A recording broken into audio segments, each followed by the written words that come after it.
लोग नौकरी की मांग कर रहे हैं, फिर लाठी खा रहे हैं, दूसरी सरकार है। अगर मायावती जी की सरकार होती तो अब तक ये लाठी नहीं खानी पड़ती, नौकरी भी मिल जाती। कॉलेज मिला तो शिक्षा मिली ना, उनकी सरकार अभी और टिक जाती 10 साल तो नौकरी ही नौकरी हो जाती। वेलकम टू माय ब्लॉग बौद्ध विहार शांति उपवन लखनऊ। तो आपको दर्शन कराते हैं बौद्ध विहार का। आपको गेट से अंदर जाते ही सबसे पहले भगवान बुद्ध की प्रतिमा दिख जाती है और परिसर काफ़ी शांत है। और यहाँ पे सबसे पहले आपको टिकट लेना पड़ता है। ये है टिकट घर। पीछे देखिए वॉशरूम की व्यवस्था वहाँ पे। यहाँ है ठंडे पानी की व्यवस्था, पेयजल। आगे का दिखाते हैं आपको। नमस्कार, जय भीम, नमो बुद्धाय। अभी मैं हूँ बौद्ध विहार शांति उपवन लखनऊ। ये वीआईपी रोड पे पड़ता है, आलमबाग से पहले ही। यहाँ पे मैं आया था, दोपहर से ही पहुँच आया था घूमने के लिए। पूरे शांति उपवन में कोई नहीं था और शांति उपवन जैसी जगहों पे बहुत कम लोग विजिट करते हैं, पर यहाँ पे वास्तव में बहुत शांति है। जबकि शांति उपवन ज़्यादा, इसका परिसर चौड़ाई बहुत कम है। इस तरफ भी रोड है और इस तरफ भी रोड है, दोनों तरफ से गाड़ियाँ जाती रहती हैं, शोर शराबा होता रहता है। फिर भी यहाँ पे काफ़ी शांति मिलती है। अगर आप आओ तो यहाँ देखोगे। और इससे आगे थोड़ा सा बढ़ेंगे 1 किलोमीटर तो आपको मान्यवर श्री कांसी राम जी का जो स्थल है, जहाँ पे अभी 9 अक्टूबर को रैली हुई थी लखनऊ वाली मायावती जी की, वहाँ वो मिल जाएगा आपको। आप वहाँ भी जाके घूम सकते हो। ये जगह बहुत ही प्यारी है, आप देख सकते हो।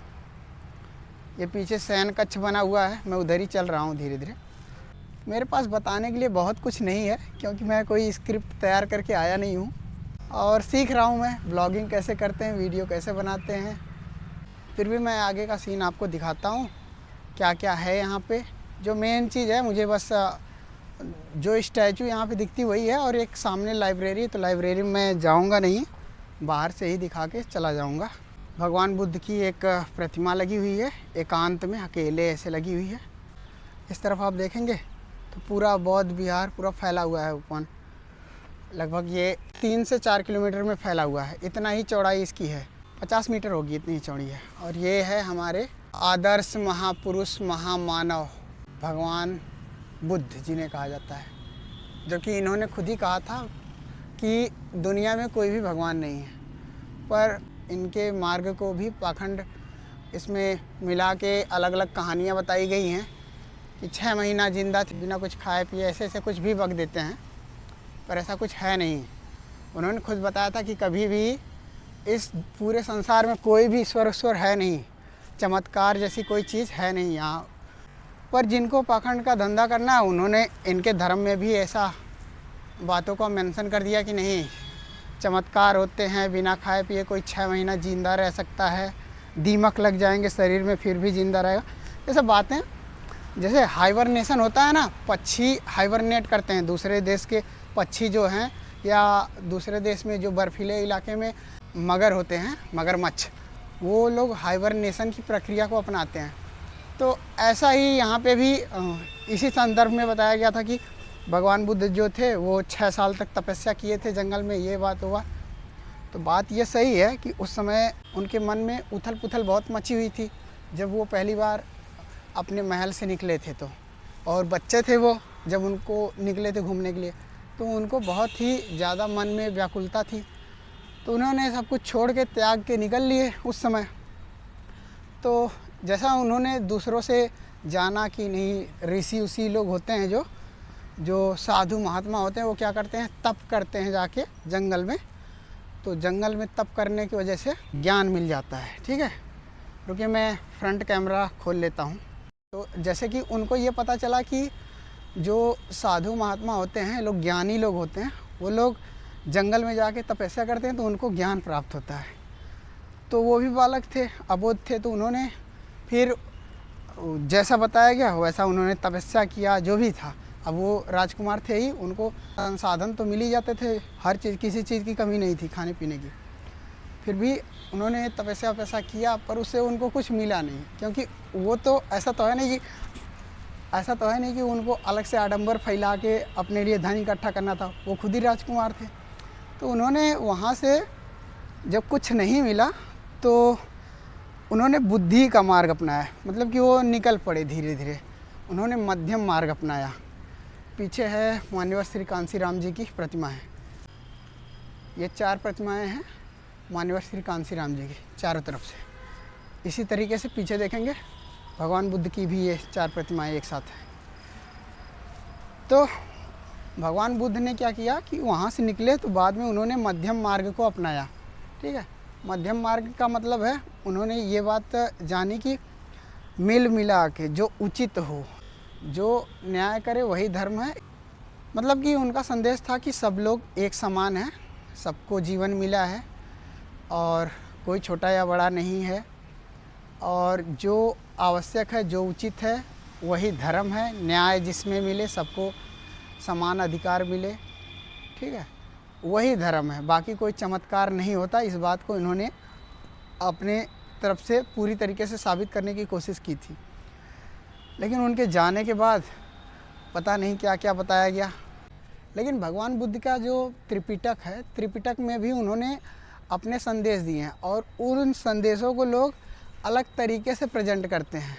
देखिए पीछे बहन जी का मूर्ति लगी हुई है 4, जैसे कि पीछे यहाँ पे बुद्ध भगवान की है, पीछे कांसीराम जी की है, वैसे ही यहाँ पे मायावती जी की प्रतिमा लगी हुई है।